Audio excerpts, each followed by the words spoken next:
Pada puncak peringatan HUT Kota Denpasar ke-231, pemerintah Kota Denpasar gelar malam apresiasi.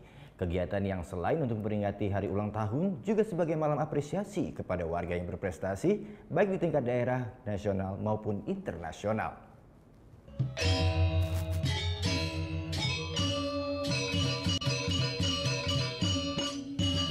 Malam apresiasi menjadi puncak rangkaian peringatan Hari Ulang Tahun Kota Denpasar yang ke-231.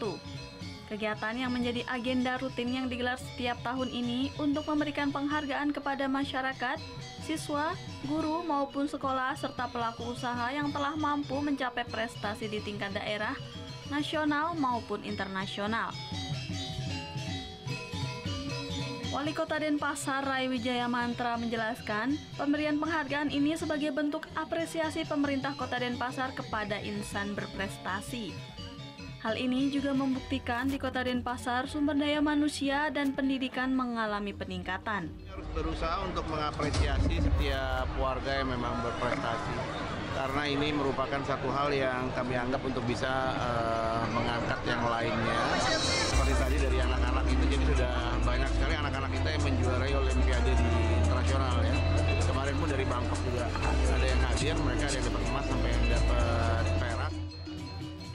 Sementara di usia Kota Denpasar yang ke-231, Pemkot Denpasar akan terus mengembangkan dan meningkatkan kualitas sumber daya manusia di Kota Denpasar, seperti peningkatan kreativitas generasi muda, mitigasi sosial, dan sejumlah program lainnya. Kami sedang merancang di sini masalah mitigasi sosial, ada kota tangguh sosial. Itu dalam artian kami coba untuk melakukan hal-hal yang inklusif ya.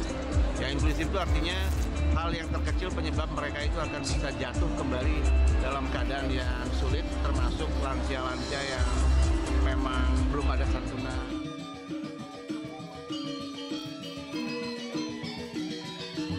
Sementara gelaran malam apresiasi Hari Ulang Tahun Kota Denpasar yang berlangsung di lapangan Lumintang diisi dengan berbagai pertunjukan seni budaya serta penampilan dari sejumlah penyanyi.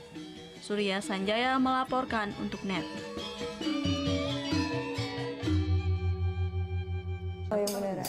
Iya, oke. Tapi gue pernah. Nah, udah kan nonton beritanya? Jangan lupa di subscribe, di like, dan juga di komen ya akun YouTube dari Net Bali. Terima kasih udah subscribe. Yang belum, jangan sampai lupa. Di sebelah sini nih. Notif subscribe.